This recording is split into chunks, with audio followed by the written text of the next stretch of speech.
saat kita mendeportasi, kita udah pastikan bahwa yang bersangkutan telah melakukan suatu pelanggaran. Ada restoran baru nih, ini kokinya asing loh, rasa otentik bla bla bla. Kita cek ternyata, wah pelanggaran ini, diizin tinggal nggak sesuai nih. Jadi kita akan dibantu juga loh dari masyarakat yang melaporkan adanya kejanggalan dari kegiatan orang asing. Kita ngopi dulu pagi-pagi, asik ini nih, ini keren banget loh imigrasi.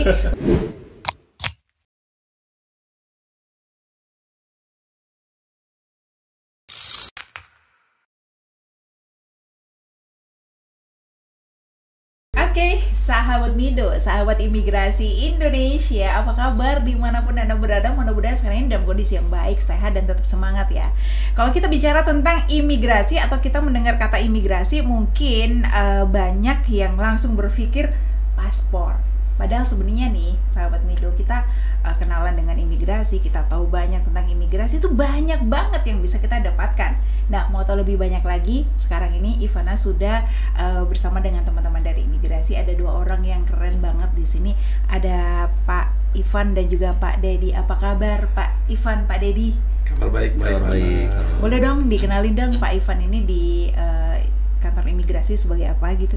Ya baik, memperkenalkan diri ya. Saya siap. Nama saya Ivan Ramos, saat ini menjabat sebagai Kepala Seksi Intelijen di kantor imigrasi Surabaya. Siap. Pak Dedi. Perkenalkan, nama saya RDD Herelzen. Saya selaku analis keimigrasian ahli media pada kantor imigrasi kelas 1 khusus TPI Surabaya. Mantap. Jadi dua orang narasumber ini, dua orang keren-keren ini yang pastinya nanti bakal bisa kasih kita edukasi banget nih, bahwa sebenarnya nih sahabat Mido, kalau kita mendengar imigrasi itu tidak hanya perkara paspor aja. Benar nggak sih? Siap. Pak Ivan dulu atau Pak Dedi dulu nih yang mau menjelaskan mungkin sebenarnya imigrasi itu yang bisa lebih kita kenalkan bahwa tidak hanya tentang paspor aja, itu seperti apa sih Pak Dedi? Oke, imigrasi itu mempunyai dua fungsi ya secara garis besar. Secara garis besar, oke. Ya, fungsi pelayanan sama fungsi penegakan hukum.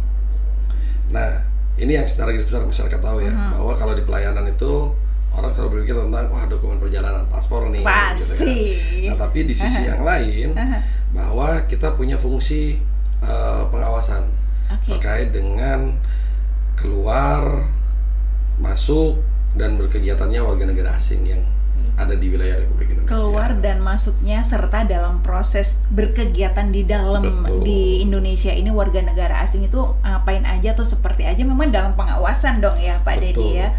Oke. Kemudian apa lagi Pak Dedi? Nah, terkait hal tersebut, maka setiap warga negara asing diharapkan memenuhi regulasi yang ada. Jadi misalkan masuk ke negara Indonesia harus mempunyai visa, izin tinggal, dan itu harus sesuai dengan kegiatannya. Nah, ini ya selama berkegiatan. Apabila mereka melakukan pelanggaran, maka ada konsekuensi. Nah, ini akan berhadapan dengan kami berdua. Konsekuensinya apa saja atau yang dibilang pelanggaran itu seperti apa Pak Ivan? Ya, jadi kita harus tahu setiap orang asing yang masuk ke Indonesia itu harus menggunakan visa. Dan perkegiatan itu juga harus sesuai dengan visa yang sesuai. Misal orang datang untuk bekerja harus juga dengan visa bekerja. Orang mau wisata harus dengan visa wisata. Tidak boleh silang seperti itu. Apabila ditemukan ada orang asing yang bekerja tidak sesuai dengan visa atau izin tinggalnya, itu yang baru kita namakan pelanggaran. Jadi izinnya ke sini katanya mau bekerja dalam bidang apa? Ternyata ke sini namanya bule ngartis gitu. Biasanya. Itu bisa nggak sih dipermasalahkan gitu, maksudnya bisa ditegur nggak sih yang seperti itu? Iya, jadi memang kalau untuk orang asing itu, jadi kita mundur lagi. Jadi setiap orang asing itu kesini harus ada penjaminnya. Misal orang mau bekerja, harus ada badan hukumnya yang membawahinya, seperti perusahaan ataupun dan lain-lainnya. Harus jelas semuanya ya Pak Ivan ya. Harus jelas. Mereka lah yang harus mengurus segala perizinannya, baik izin kerjanya maupun izin keimigrasiannya. Dan apabila melakukan pelanggaran, ya tidak hanya orang asingnya, bahwa pemberi pekerjaan itu pun pula penjaminnya juga ikut ya. Bisa turut serta dalam pelanggaran keimigrasian itu. Salah satu yang lain mungkin dalam bentuk pelanggaran seperti apa mungkin Pak Dedi yang sering ditemui gitu, ini warga negara asing nih ini nakal nih, maksudnya ini nih bisa nih masuk kategori pelanggaran gitu, seperti apa itu Pak Dedi? Pelanggaran sebenarnya yang sering dilakukan oleh warga negara asing mereka banyak melebihi batas izin tinggalnya. Di mana yang harusnya maksimal berapa lama misalnya? Betul. Seperti misalkan mereka pengguna izin tinggal kunjungan atau visa on arrival. Itu kan udah ada di sesuai ketentuan dan tercatat hanya diizinkan misalkan hanya 30 hari sesuai dengan visanya. Kerasan. Kerasan, wah Indonesia indah banget nih ya. Benar. Wah lupa nih ya, nanti harus pulang. Kemudian mereka menyalahi izin tinggalnya. Jadi waktu yang diberikan 30 hari, dia malah 3 bulan. Maka ada dua ketentuan. Satu, mereka harus membayar biaya beban. Kemudian apabila mereka tidak membayar biaya beban, maka itu akan dideportasi. Jadi soal waktu ya, soal durasi yang harusnya misalnya izinnya 1 bulan 30 hari nih sahabat Mido, ya harus 30 hari. Kalau misalnya mau lebih lama-lama di Indonesia yang memang indah ini, ya urus lagi dong gitu ya. Tapi kebanyakan yang terjadi malah ternyata keenakan 30 hari sampai 3 bulan, 3 bulan sampai 3 tahun gitu ya. Deportasi itu salah satu sanksinya. Banyak yang belum tahu nih sahabat Mido mungkin ya, deportasi itu apa sih Pak Ivan? Jadi deportasi adalah upaya paksa dari pihak imigrasi untuk memulangkan orang asing kembali ke negaranya. Upaya paksa. Jadi paksa. Ini paksa. Berarti nggak ada awal-awalnya nggak ada teguran dulu, langsung nih udah pulang aja gitu, gimana caranya? Kalau sudah dideportasi, berarti mereka sudah terbukti melakukan pelanggaran keimigrasian. Artinya sebelumnya sudah ada teguran-teguran secara halus kah? Iya. Oke. Jadi itu sudah tindakan yang terakhir ya. Deportasi adalah tindakan terakhir yang akan diterima orang asing setelah melakukan pelanggaran keimigrasian. Saya pernah juga mendengar tuh istilah cekal. Beda nggak sih? Dicekal itu seperti apa? Kalau di deportasi itu seperti apa? Kalau pendeportasian itu artinya dia upaya paksa untuk segera meninggalkan wilayah Republik Indonesia. Kemudian cekal itu menjadi suatu kelanjutannya. Misalkan dia melakukan suatu pelanggaran yang menurut hukum di Indonesia itu ya dia tidak boleh lagi kembali ke Indonesia. Nah, ada yang namanya cegah, ada yang namanya tangkal gitu. Tapi apakah artinya kalau misalnya warga negara asing yang sudah kena sanksi deportasi itu masih ada kemungkinan kan masih bisa balik lagi ke Indonesia, atau artinya kalau sudah dideportasi berarti nggak akan pernah bisa balik lagi ke Indonesia? Tergantung pelanggarannya. Jadi tergantung kasusnya nih ya, tergantung permasalahan atau pelanggarannya. Nah kemudian tugas dari imigrasi ini sendiri selain dari istilahnya kan memberikan penindakan tegas gitu ya, pengawasan apa lagi sih selain yang mungkin tadi warga negara asing yang dalam tanda kutip nakal nih gitu, ada lagi nggak sih yang mungkin ini warga negara asing juga perlu tahu nih gitu? Pak Ivan boleh? Tentunya kita melakukan pengawasan itu secara 2 sistem ya. Pertama pengawasan secara administratif, yang kedua pengawasan lapangan. Pengawasan administratif dalam arti kita melakukan pengawasan terhadap berkas permohonan ataupun dokumen dari orang asing tersebut. Berarti sebelum datang nih ya, itu tindakan itu dilakukan ketika warga itu belum sampai ke negara Indonesia gitu kah? Iya, sebelum sampai dan sebelum melakukan kegiatan. Setelah mereka memasukkan berkas dan lain-lainnya, kita cek apakah betul identitasnya sesuai, tempat tinggalnya sesuai, dan izin kerjanya sesuai, dan penjaminnya itu sesuai. Nah, setelah kita melakukan pengawasan administratif, apa kita temukan ada suatu aduan masyarakat atau dugaan pelanggaran, baru kita melakukan pengawasan lapangan. Pengawasan lapangan itu seperti kita langsung turun ke lapangan, mengecek keberadaan dan juga kegiatan orang asing. Sesuai tidak sih dengan apa yang diizin yang menjadi izinnya begitu ya? Iya, betul. Itu adalah step kedua dari kita setelah melakukan pengawasan administratif, kita melakukan pengawasan lapangan. Nah, setelah kita melakukan pengawasan lapangan, apabila kita temukan ada dugaan pelanggaran, baru kita mulai melakukan proses pemanggilannya. Pengawasan lapangan. Yang bertugas siapa ini? Pak Dedi dan Pak Ivan kah? Yang bertanggung jawab untuk hal-hal yang ada di lapangan itu atau seperti apa? Pak Ivan. Pak Ivan ya. yang sering banget terjadi pelanggarannya apa itu Pak Ivan? Jadi kalau kita lihat di Surabaya, mungkin tiap kota itu berbeda-beda ya, tiap provinsi itu berbeda-beda. Jadi Surabaya ini kan memang kota metropolitan nomor 2 terbesar di Indonesia. Dalam arti chance untuk bisnis itu besar sekali di sini, dan orang asing itu banyak datang ke sini untuk berbisnis. Konsekuensinya apa? Banyak timbul tempat bisnis baru, banyak timbul misal restoran baru atau tempat fitness baru atau apa yang dipunyai oleh orang asing, maupun ada orang asing sebagai tenaga kerja yang bekerja di sana. Tapi banyak juga ketidaktahuan masyarakat atau ketidaktahuan orang asing itu terkait izin tinggal yang harus dia miliki atau visa yang harus miliki. Banyak kejadian orang itu hanya datang, memang niat itu baik, memang untuk berbisnis, untuk menyerap tenaga kerja Indonesia kita juga, memperlancar keadaan ekonomi juga, tapi mereka kadang suka mengesampingkan izin-izin yang harus mereka penuhi. Banyak kita temuin kasus-kasus seperti itu. Nah, oleh karena itu memang kita selain kita imigrasi bekerja sendiri, itu kita punya mitra juga. Kita punya mitra itu dalam suatu wadah namanya tim pengawasan orang asing. Itu ada terdiri dari misal dinas tenaga kerja, dinas catatan sipil dan lain-lain. Itu kita dan kepolisian dan lain-lain kita bekerja sama. Jadi suatu wadah itu apabila ada temuan orang asing atau laporan, ya kita bisa tindak lanjuti bersama. Seperti itu. Baik. Nah, dengan kedatangan warga negara asing yang pastinya memang ada dampak positif pasti ada ya Pak Dedi ya, tapi negatif juga nggak jarang juga gitu.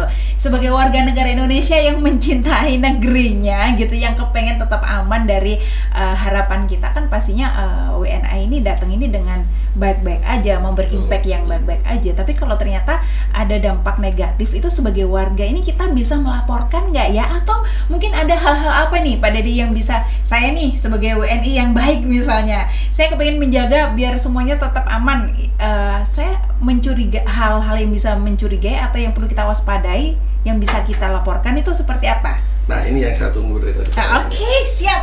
Inilah harapan kami di kantor imigrasi Surabaya atau di imigrasi Indonesia keseluruhan adalah turut sertanya peran masyarakat ya, untuk melakukan apa ya namanya proaktif proaktif apabila melihat suatu pelanggaran, misalkan ini pelanggaran dalam kutip orang asing, ya kan, yang paling gampang deh gitu kan, bahwa orang asing kan datang ke sini tadi disampaikan untuk memberikan aspek positif, misalkan investasi dan lain-lain. Nah, tiba-tiba kita ngelihat nih ada warga negara asing yang harusnya kita lihat, wah ini harusnya jadi turisme dan lain-lain, tiba-tiba ngemis di pinggir jalan.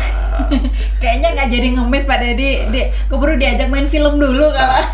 Itu bisa jadi juga kan, harusnya dia seperti apa? Kalau tiba-tiba dia main film, padahal dia hanya pengen turisme aja. Bisa ya memang itu ya. Ini salah satu bentuk pelanggaran. Nah, jadi masyarakat bisa melaporkan ada kegiatan-kegiatan yang karena kan kita bisa bedakan ya, kalau memang dari Eropa bisa kita bedakan, yang susah kan dari Asia, ini orang benar nggak gitu loh. Nah, inilah peran serta masyarakat, ini menjadi kepanjangan tangan kami, kepanjangan tangan kami untuk masyarakat turut serta melakukan pengawasan, apalagi kalau kita lihat kan pengawasan lingkungan itu kan memang benar-benar di masyarakat, ya kan? Instansi samping aja, polisi aja kalau nggak ada laporan tadi yang Pak Ivan sampaikan, diem-diem aja, laporan kan masyarakat itu sangat penting gitu. Nah, makanya harapkan tadi bertanya gitu bahwa kita imigrasi dengan instansi samping ini udah, tapi kita masih punya keterbatasan lah, ya kan.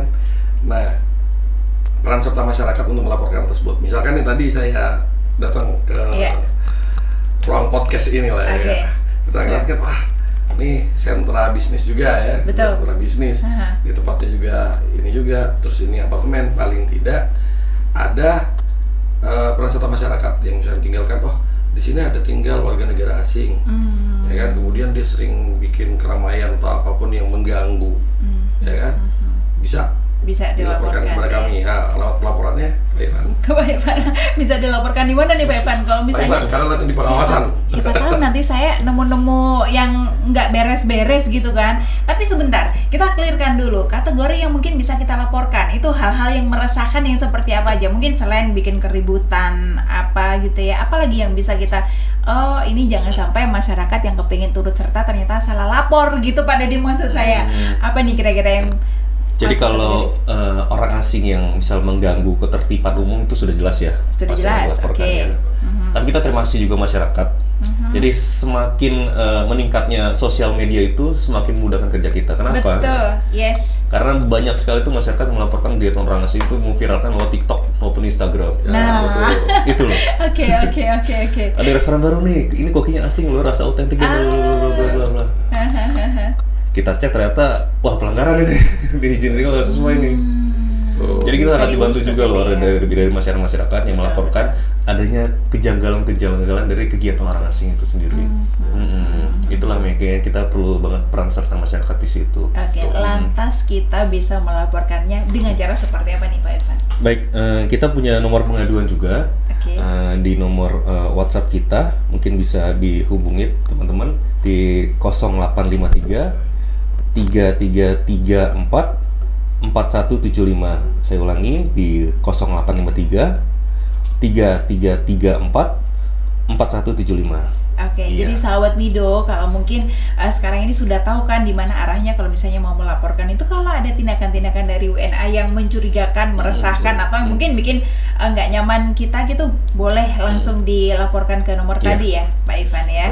Oke, nah selama bertugas menjadi di bagian pengawasan dan juga penindakan gitu, ada hal-hal yang menarik nggak? Yang mungkin, wah ini masalah ini luar biasa banget, yang mungkin timbul dari warga negara asing atau mungkin dari warga kita sendiri misalnya? Ya sangat menarik sebenarnya apa ya? Kita menjalin kerjasama sih, menjalin kerjasamanya yang tadi saya sampaikan bahwa dengan masyarakat, menjalin kerjasama dengan masyarakat terkait dengan misalkan pelaporan orang asing ya, karena kita pernah ada sebuah case di situ dapat warga negara asing ya, warga negara asing kemudian dia melakukan photoshoot. Photoshoot untuk jadi model gitu kan. Izinnya apa itu pada waktu itu Pak Dedi? Tourism ya? Tourism. Nah di situ kan ya menarik juga sih. Wah kita bisa tahu nih bahwa orang asing itu niatnya turis tiba-tiba jadi model, artis. Ya jadi model dibayar. Niatnya turis tiba-tiba jadi artis. Banyak kayaknya kasusnya ini ya Pak Dedi ya.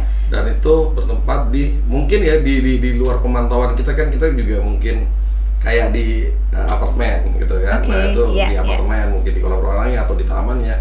Itu kan banyak, apalagi di hotel. Kita kan nggak mungkin lah, masa saya harus setiap hari masuk hotel kan nggak mungkin.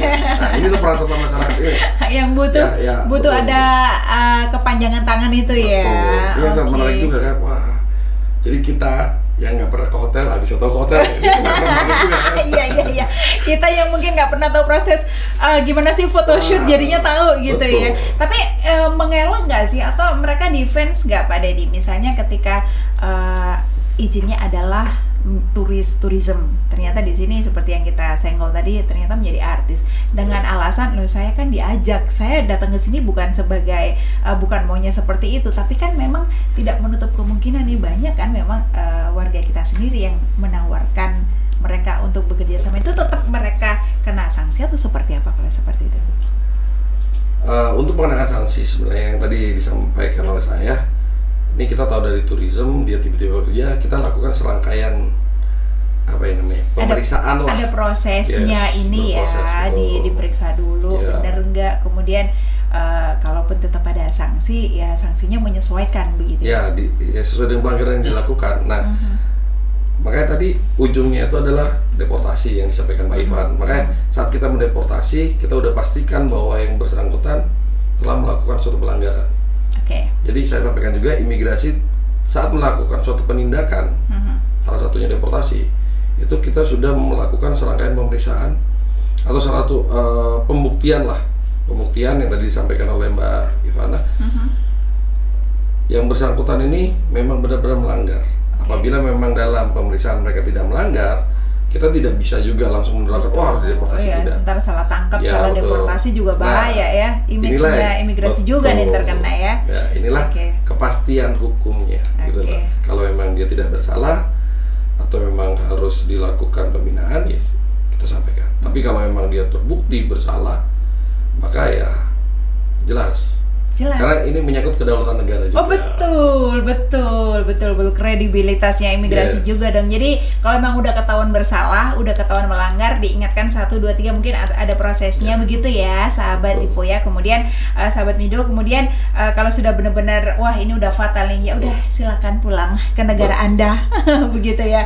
Kalau Pak Ivan nih ada nggak mungkin pengalaman seru atau pengalaman yang apa ya menarik sekali ketika menjadi atau di bagian pengawasan dan penindakan ini? Mungkin hampir sama dengan Pak Dedi ya, karena case yang kita tangani itu kurang lebih hampir sama. Tapi bukan berarti selalu jalan berbarengan, enggak kan ya? Beda ya. Nah, ini kalau versinya Pak Ivan apa nih? Kalau Pak Dedi tadi mungkin sedikitnya adalah kurang lebihnya ada yang mungkin tidak pernah kepikiran untuk datang ke tempat itu, misalnya akhirnya jadi ke sana. Pengalamannya seperti itu ya, bisa jadi positif sih sebenarnya itu ya. Baik dan buruk sih.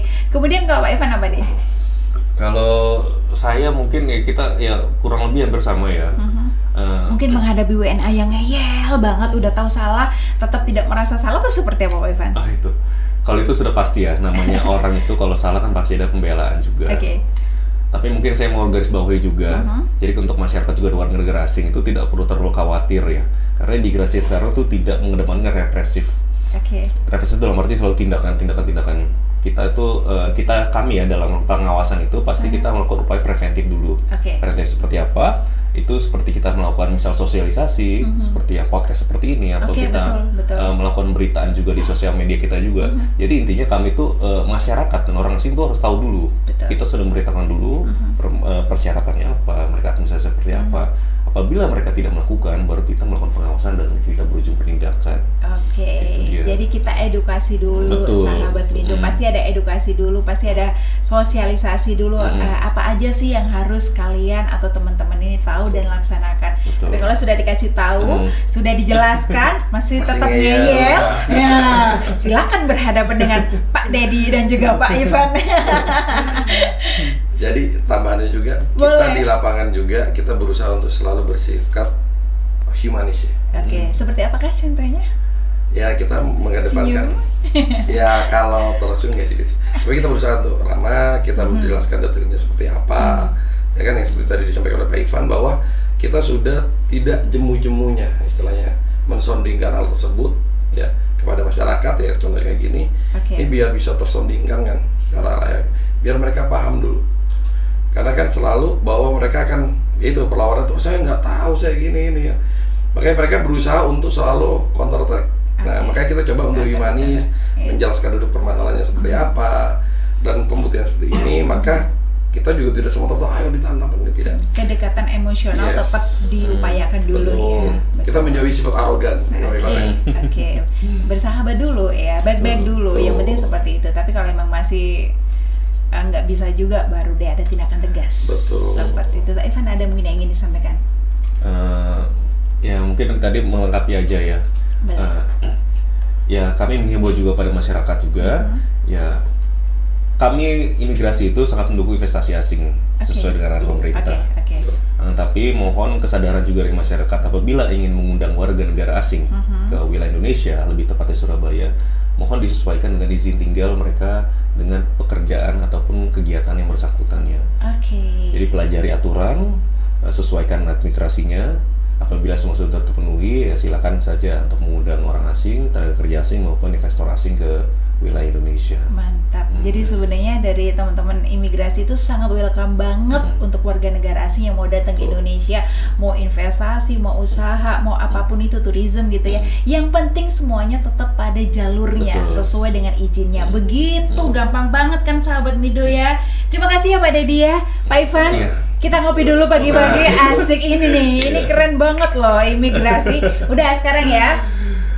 Sahabat Mido, kalau sudah kenal dengan imigrasi, kalau sudah tahu aturan-aturannya, semuanya bakal lebih enak. Nggak ada kata takut, nggak ada kata khawatir. Tapi yang pasti kalau misalnya sahabat Mido tahu dan mencium gelagat yang kurang beres dari warga negara asing, boleh dilaporkan. Nanti mungkin kita share juga nomornya di sini. Jadi Pak Ivan dan Pak Dedi hari ini sudah memberikan banyak edukasi. Semangat terus buat Pak Dedi, Pak Ivan, dan juga teman-teman semuanya ya. Thank you ya Pak Dedi ya. Terima kasih Mbak Ivana.